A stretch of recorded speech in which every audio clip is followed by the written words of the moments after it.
Baik, Bismillah, Assalamualaikum warahmatullahi wabarakatuh.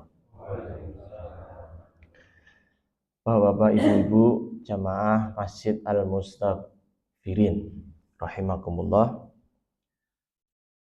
khususnya para pejuang subuh ini ya. Jadi Masya Allah beragam, mulai dari anak-anak yang paling kecil usia berapa ini ya sampai yang senior. Jadi Bapak Ibu, Masya Allah, semua hamba Allah yang menyempatkan dirinya untuk sholat subuh berjamaah di masjid, maka dia man sholat subha fahuwa fi dhimmatillah. Siapa yang sholat subuh maka berada dalam jaminan Allah, dalam hadis. Amin. Kemudian yang kedua, di dalam surat Al-Isra itu kan dikatakan inna Qur'an al-fajri kana masyhuda, bahwasanya sesungguhnya sholat subuh itu disaksikan oleh para malaikat. Jadi kehadiran kita ini disaksikan oleh para malaikat yang memang tidak bisa kita lihat. Di mana ini malaikatnya? Allahu a'lam. Dan yang hebat lagi Bapak Ibu, dalam hadis yang lain, man sholal bardaini dakhalal jannah. Siapa yang sholat dua bard, ya, bardain, maka dipastikan dia akan masuk surga. Apa itu sholat bardain? Sholat bardain adalah sholat asar dan sholat subuh. Jadi insya Allah yang ada di depan saya ini calon-calon penghuni surga. Amin. Untuk itu saya mengajak Bapak Ibu untuk kita jangan pernah berhenti, ya, terus memakmurkan masjid ini dalam rangka meningkatkan keimanan kita, meningkatkan ketakwaan kita, sekaligus mendapatkan manfaat yang tadi sudah kami sebutkan. Bapak Ibu yang dirahmati oleh Allah SWT, mohon maaf sebelumnya slide tidak bisa tampil, ya mungkin ya saya tidak tahu apa sebabnya, tapi tidak apa-apa, nanti saya sampaikan. Saya yang melihat ya, Bapak Ibu tidak bisa melihat. Jadi tema yang akan diangkat pada hari ini gitu disampaikan Pak Surup. 30 menit. Oke, siap. 30 menit ya. Tema yang akan saya angkat adalah petaka hasad bagi manusia, atau ancaman atau bahaya daripada hasad, hasad ya, bagi manusia. Nah, nanti tentu saya akan berikan pengantar dulu apa itu hasad, kemudian dilanjutkan dengan apa saja tingkatan-tingkatan hasad. Jadi ternyata hasad itu juga ada tingkatannya. Kemudian setelah itu kita akan jelaskan terkait dengan fenomena hasad yang sudah terjadi di masa lampau. Nah setelah itu baru kita ceritakan apa sih sesungguhnya bahaya hasad bagi kita manusia. Jangan-jangan ini bahaya apa ora to jane gitu ya. Bapak Ibu yang dirahmati oleh Allah Subhanahu wa taala. Oh iya, tadi sudah diperkenalkan ya. Jadi nama saya Saif. Bapak Ibu, kita ini tinggal satu kecamatan tapi beda lokasi ya. Saya Kota Gede Utara gitu ya. Kalau ini kira Kota Gede Kidul gitu. Saya di Rejowinangun. Oke. Bapak Ibu yang dirahmati oleh Allah Subhanahu wa taala, jadi manusia itu kadang hanya sibuk pada penyakit fisik. Terus betul? Ya. Nek pegel itu dipijetke. Gitu. Nek loro mripate di apa? Ditetes, gitu. Kalau kita sakit perut, ya kita minum obat, ngeten nggih. Diperhatikan. Penyakit fisik itu rata-rata diperhatikan. Nah, tetapi kita lupa bahwa ternyata di samping penyakit fisik itu ada namanya penyakit hati. Yang itu tidak kalah penting juga untuk diperhatikan. Di dalam diri kita Bapak Ibu, semua kita ini yang hadir, itu ada penyakit hati yang disponsori oleh setan. Ya. Jadi setan itu sponsor utama untuk penyakit hati. Setan ini pantang menyerah ya. Ya. Dia tidak mengenal pagi, tidak mengenal siang, tidak mengenal malam. Ya, tidak mengenal warga biasa, pejabat, Pak Guru, Pak dosen, Sinten milih Pak Ustadz, ya semua digoda. Orang juk nek Pak Ustadz juk ora digoda karo setan gitu. Semua kita ini digoda oleh setan. Sehingga ancaman setan itu nyata. Ya. Innahu lakum aduwwum mubin. Dalam Al-Qur'an disebutkan. Sesungguhnya setan itu adalah musuh yang nyata. Ya memang orang nyata bentuknya gitu, wujudnya sing boten nyata tapi perbuatannya itu nyata. Contoh ya, contoh sponsor setan wis arep subuhan gitu, terus kok adem banget ya ning jaba ya, banjune ya adem iki. Nah, yuk milih kemulan. Nah niku berarti kita sedang dalam pengaruh setan. Ming ora sadar ngoten lho. Bapak Ibu yang dirahmati oleh Allah Subhanahu wa taala. Nah, penyakit hati yang saya maksud ini adalah hasad. Hasad ya. Hasad itu napa? Hasad itu nek bahasa Indonesianya iri atau dengki. Ya. Iri garis miring dengki. Nah, penyakit iri atau dengki itu kalau kita biarkan Bapak Ibu, itu bisa membuka potensi penyakit-penyakit hati yang lain yang lebih parah. Niku kaya dene wong nek kenging DM sanes direct message ya. Diabetes mellitus. Orang yang punya riwayat DM itu harus berhati-hati. Kalau dia nekat niku misalnya nggih ngunjuk es teh jumbo legi pol gitu. Wah, itu beresiko terhadap dirinya dan itu beresiko terjadi komplikasi. Nanti penyakit yang lain datang itu selain DM-nya. Nah, sama dengan hasad ini. Kalau hasad ini kita pelihara, maka bisa jadi penyakit-penyakit hati yang lain juga akan datang. Nanti saya tunjukkan buktinya kepada Bapak Ibu. Piye to? Kok iso nekake penyakit hati lainnya iki piye carane gitu. Nah, Bapak Ibu yang dirahmati oleh Allah Subhanahu wa taala. Jadi hasad itu sederhananya hasad itu adalah SMS. Kenapa SMS? Short message service. Oh, sanes. SMS itu senang melihat orang susah, susah melihat orang senang. Nah, niku SMS, niku hasad, niku dengki. Dadi nek ndelokke wong bungah ki rasane loru. Dongkol, nggih. Wis pokoke ra nyaman. Kayak kok bungah to kae. Mbok sing bungah ki aku wae gitu kira-kira. Ini sudah masuk tanda-tanda hasad. Menurut Syekh Imam Nawawi, al-hasad yakni Syekh Imam Nawawi wonten kitab ingkang populer nggih, kitab Riyadhus Shalihin. Al-hasad ayyakrahal insan ma an'amallah. Hasad itu adalah ketika seseorang itu membenci orang lain ma an'amallah bi, atas nikmat yang Allah berikan kepada orang lain tadi. Jadi kondisi di mana ketika seseorang itu membenci atas nikmat yang diterima oleh orang lain.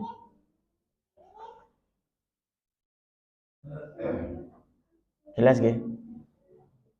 Ono tanggane tuku kulkas rong pintu. Wah, langsung ibu-ibu niki langsung panas dingin ya. Lapor oleh bapak, Pak, kayak ngarep kayak tuku kulkas rong pintu. Ade tuku sing telung pintu tadi. Ya, pokoknya ra gelem kalah. Gitu ya. Jadi betul-betul itu terjadi. Wa mithaluhu, dilanjutkan dalam penjelasannya menurut Syekh Imam Nawawi, antakrahu annallahu an'ama ala hadhir rajul bil mal. Dia membenci ketika orang lain itu menerima kelebihan harta. Luweh sugih. Ya. Kita melihat ada orang lain kok lebih kaya daripada kita, kemudian kita tidak suka. Nah, ini tanda-tanda nih. Au al-banin, atau anak-anak. Anak-anaknya ono sing sukses. Luweh sukses makanya anak dhewe misalnya. Itu juga bisa memicu yang namanya apa? Hasad. Bisa memicu yang namanya iri garis miring apa? Dengki. Au bizaujah, atau dengki terhadap istri, pasangan. Jadi melihat pasangan temannya kuwi kaya kepengin ngoten lho. Kok kae bojone luwih ayu ya mangane bojoku. Nah, ini ciri-ciri hasad. Ya. Bapak-bapak kalau sudah seperti itu, Pak, segera pulang ke rumah, Pak. Ya. Kata Nabi begitu. Pokoknya kalau melihat sesuatu yang tadi seperti tadi itu yang saya sampaikan di depan, maka segera pulang ke rumah. Itu tempat terbaik. Au bil ilmi, atau mungkin kita itu iri atau dengki terhadap ilmu yang dimiliki oleh orang lain. Ada orang lain punya ilmu lebih hebat daripada kita. Masya Allah. Gitu, cemburu. Ya. Au bi ghairi dzalik, atau lain-lain sebagainya. Jadi Bapak Ibu, yang dimaksud iri dengki ini dalam segala hal. Ya. Dalam hal harta benda, dalam hal apa anak-anak, pasangan, suami atau istri, ilmu dan lain sebagainya. Dan itu bisa saja terjadi kepada kita kapan saja, di mana saja. Bapak Ibu yang dirahmati oleh Allah Subhanahu wa taala. Nah, tadi sudah kami sampaikan bahwa yang namanya hasad itu ternyata ada levelnya tadi ya. Ada apa? Tingkatannya. Oke, mau disebutkan kalih moderator bahwa saya dosen teng UIN Sunan Kalijaga. Nggih, leresan kula dosen wonten Fakultas Sains dan Teknologi. Nggih. Mlebetipun program studi matematika. Jadi niki mboten nonton hubungannya kalih dalil-dalil niki nggih. Bapak Ibu yang dirahmati oleh Allah SWT. Menurut Syekh Imam Ghazali ada 3 tingkatan hasad. Ada berapa tingkatan? 3. Supaya mudah dalam mengingatnya, kita analogikan seperti penyakit fisik. Ada tingkatan ringan, ada tingkatan sedang, ada tingkatan kronis. Kronis nggih, leres nggih istilahnya nggih. Nah. Wis kaya penyakit tenanan kae lho. Niki kira-kira jeng kula jelaske sing pundi riyen iki, sing ringan riyen napa sing kronis riyen. Wah, manut Jamaah Mustafirin manut pokoke nggih. Sing enteng riyen nggih. Nggih.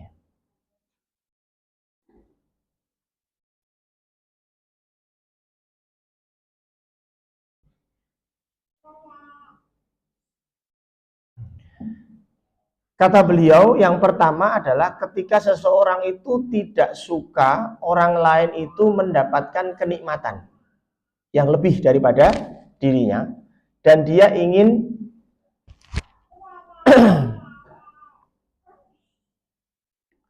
dan dia juga ingin memiliki hal yang sama.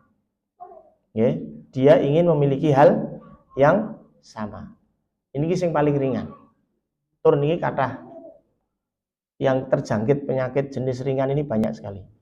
Pokoknya rasa seneng ning ono kepenginan. Jadi ada keinginan dalam hati, saya ingin seperti dia. Ya. Contoh ya, contoh. Hari ini misalnya bertemu dengan teman waktu SMA. Sing bol sukses. Padahal biyen pas SMA ketoke wong iki biasa-biasa wae. Ora ana sing istimewa. Ning kok saiki dadi wong sukses. Piye ceritane gitu ya? Ada muncul rasa hasad iri begitu ya. Harusnya aku lebih sukses wong biyen zaman SMA aku juara siji, kae wing juara loro nang saka mburi kok. Sale ngoten niku. Ya. Itu yang pertama. Kemudian yang kedua adalah hasad tingkat sedang. Wah, ini tingkat sedang nih. Yaitu ketika seseorang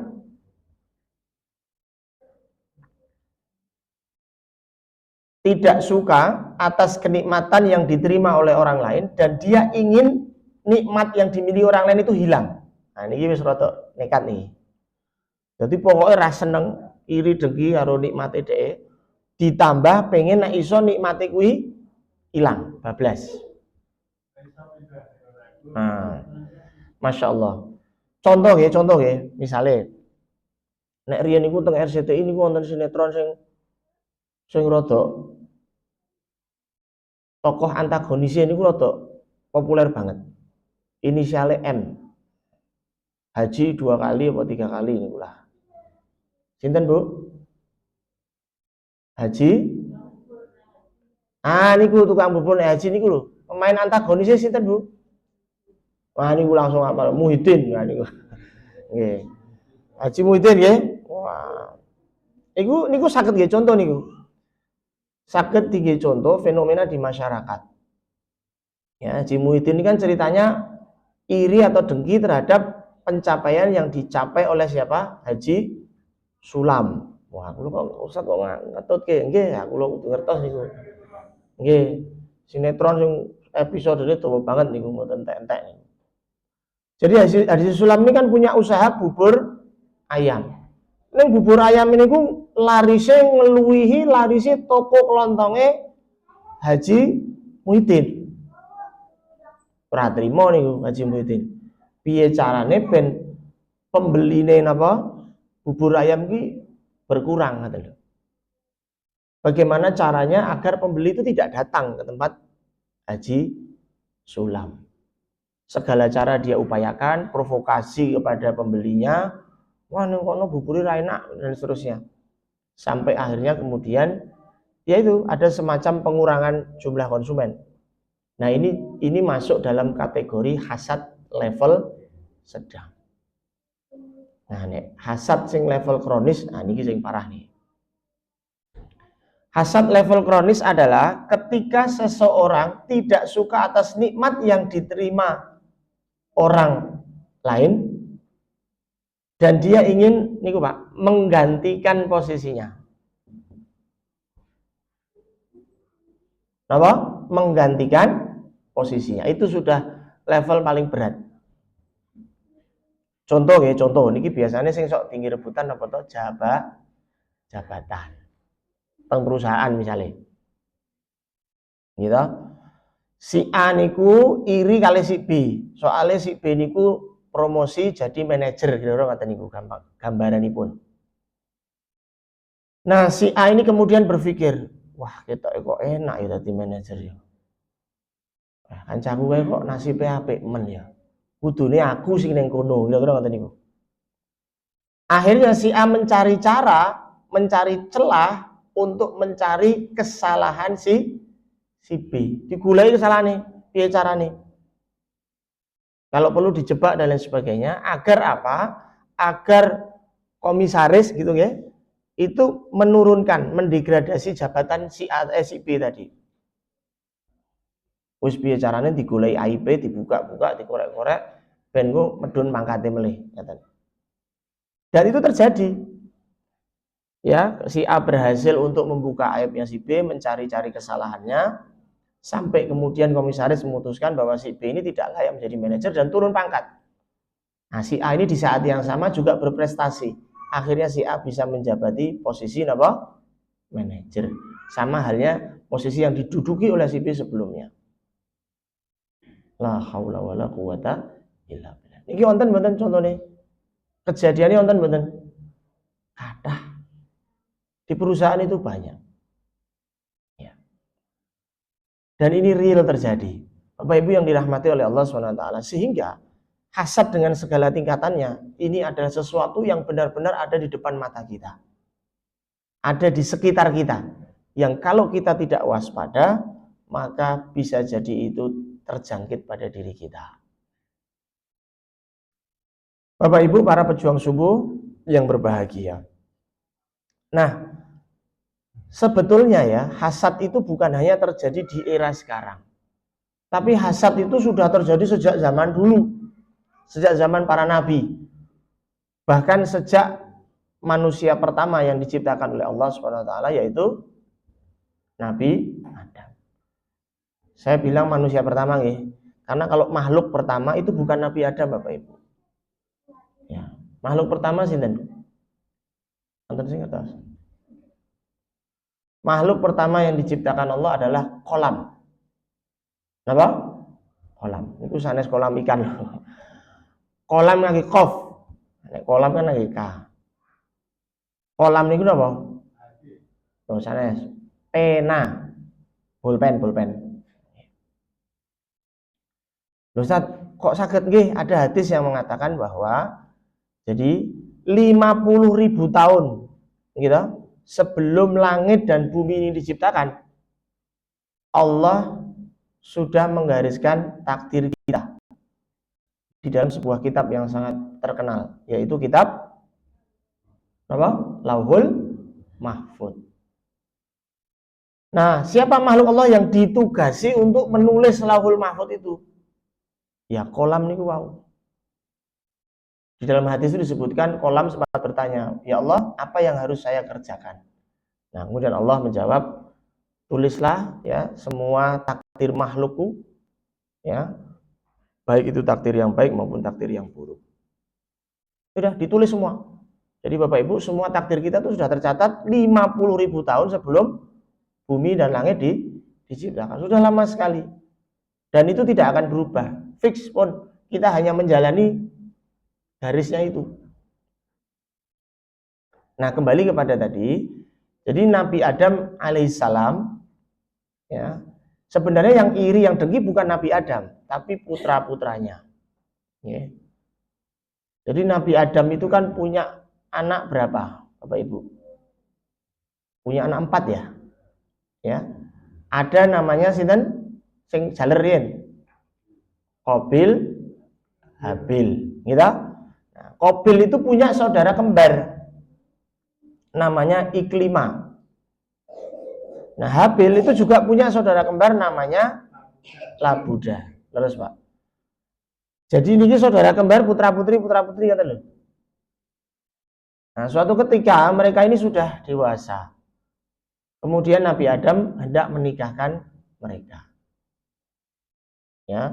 Tapi oleh Nabi Adam cara menikahkannya adalah disilang, bukan dengan saudara kembarnya. Niki lawannya ajeng melu ngaji niki.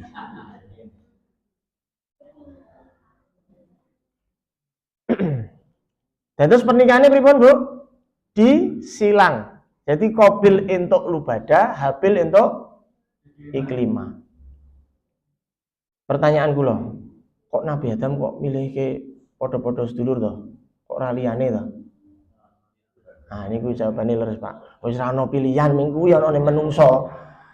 Nek sakniki teng pundi niki? Pinong nggih. Nah, teng Pinong yo kathah pilihane gitu, iso milih garek nuding gitu. Zaman niku mboten nonton. Pilihannya ming niku, nggih ditampa.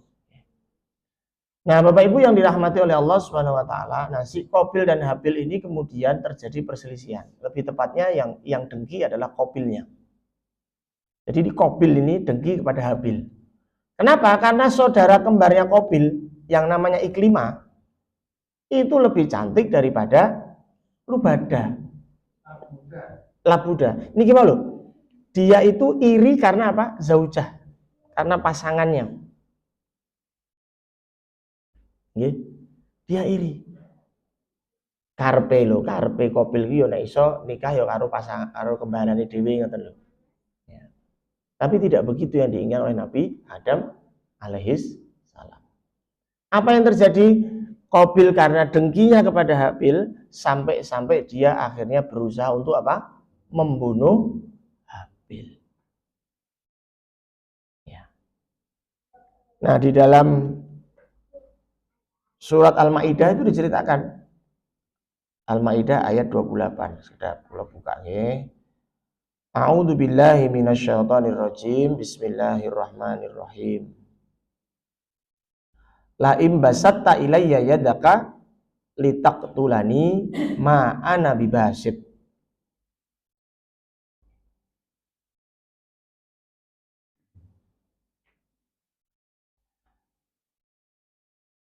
Seandainya Qabil menggerakkan tangannya kepadaku litaqtulani untuk membunuhku.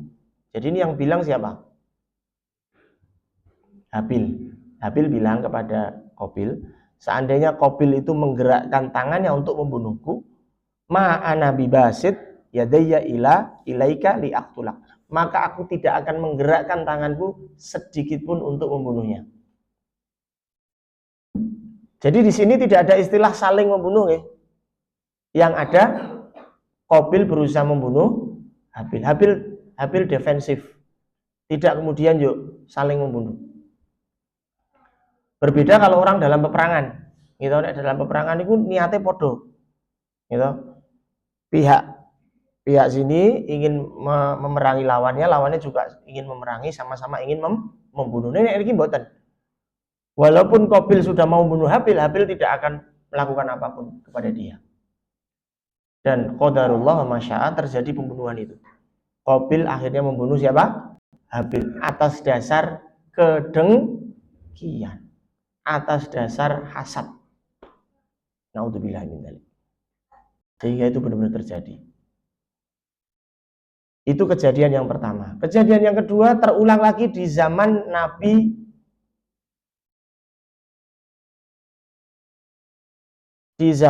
Nabi Yusuf. Gitu? Nabi Yusuf itu anaknya siapa?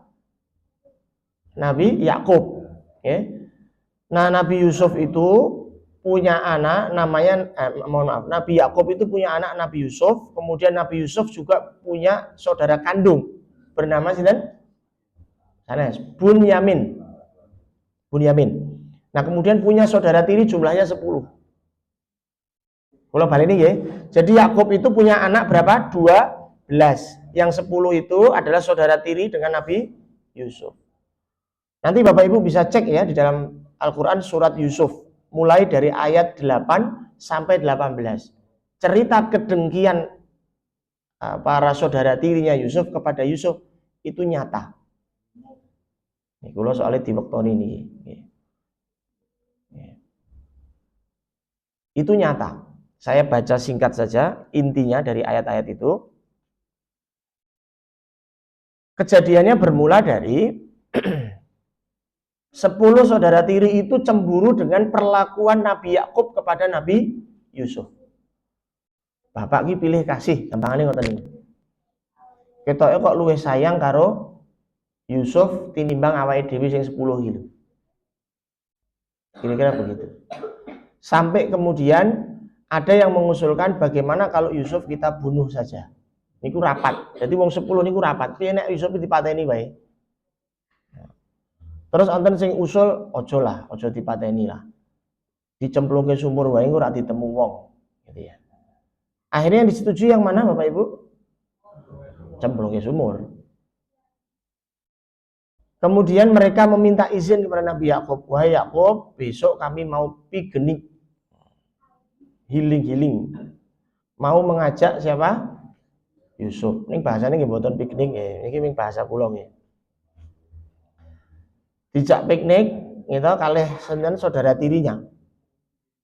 Kemudian Nabi Yakub rodok keberatan. Saya khawatir nanti kalau kamu ajak piknik Nabi Yusuf tidak mboten kopen. Mau nek dipangan serigala piye? Jadi ada kekhawatiran seperti itu dari ayahnya Nabi Yakub. Ya, dari situ saya sudah kelihatan ya. Nah, kenapa yang 10 tidak dikhawatirkan gitu kan? Sedangkan Nabi Yusuf dikhawatirkan. Akhirnya mereka mengatakan begini, wahai Nabi Yakub, wahai ayah, sungguh kami ini kelompok besar. Tidak mungkin kami akan membiarkan Yusuf dalam bahaya. Kami akan menjaganya. Singkat kata diizinkan. ACC, wes mangkato, kira-kira gitu. Berangkat mereka, kemudian dilancarkanlah itu misinya. Dimasukkan kepada Ghoya Batil Jub. Ghoya Batil Jub itu sumur yang dalam. Soalnya nek sumur sing cethek ming 2 meter ya engko metu meneh si Yusuf gitu. Ini sumur sing jeru napa jeru? Jeru. Saking jerone nggih Bu. Pokoknya cemplung nggih. Kemudian mereka tinggalkan Nabi Yusuf. Ya. Sampai di rumah, nah ini drama dimulai. Sampai di rumah, Isya'an yabkun. Mereka saudara-saudara tiri itu datang dalam posisi di waktu Isya, sudah malam hari. Dalam kondisi yabkun, nangis. Jadi wong 10 itu nangis. Di hadapan sama ayahnya. Ditanya ada apa? Kami tadi bermain, singkat kata bermain. Kemudian Yusuf kita minta menjaga barang-barang kami. Ternyata Setelah kami kembali, Yusuf sudah tidak ada. Sudah berapa kebohongan Bapak Ibu? Sudah 2. Yang satu nangis. Niku nangisnya nangis sedih apa nangis bahagia nih? Nah, niku pun bohong niku. Wong bahagia wong akhirnya Yusuf tersingkir gitu. Itu sudah satu kebohongan. Kebohongan yang kedua adalah mengatakan bahwa Nabi Yusuf dimakan serigala. Kebohongan yang ketiga masih ada lagi Bapak Ibu. Ternyata saudara-saudara tirinya 10 itu sempat mengambil sobekan bajunya Yusuf. Kemudian dilumuri darah palsu, bidamin kadhib. Darah palsu niku bidamin kadhib. Dengan darah palsu. Sing jelas mboten ngangge jati, godhong jati nggih. Zaman teng Arab napa wonten godhong jati. Nek teng mriki gampil atus godhong jati pun abang. Nek nggih mboten nonton teres kula nggih mboten ngertos riyen pripun niku carane ngabangke niku. Wis pokoke ditunjukke niki lho. Ini bukti bahwa kaos potongannya siapa? Yusuf itu berdarah. Sudah 3 kebohongan. La haula wala quwata illa billah. Diawali dari apa? Dengki. Dia rela berbohong dan tidak main-main. Yang dibohongi siapa? Bapaknya sendiri. Ini menunjukkan Bapak Ibu betapa dengki ini berbahaya sekali.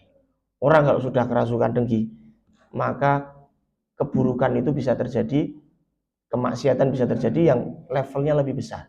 Qabil bahkan sampai apa? Membunuh. Ya, saudara tirinya Yusuf sampai berbohong, sampai rela meninggalkan adiknya di sana. Na'udzubillahi min dzalik. Inilah kenapa saya anggap hasad itu adalah ancaman serius Bapak Ibu. Bahkan di Indonesia itu sering terjadi juga hasad akibat bagi warisan yang tidak sesuai dengan sunnah, yang tidak sesuai dengan perintah Al-Quran dan sunnah Rasulullah SAW yang dipakai hukum Belanda. Pokoknya siji banding siji. Lanang wedok ki padha. Niku cara Londo niku. Nek cara Islam nak mboten. Lidzakari mislu hadil unsayain. Bagi laki-laki itu 2 kalinya perempuan.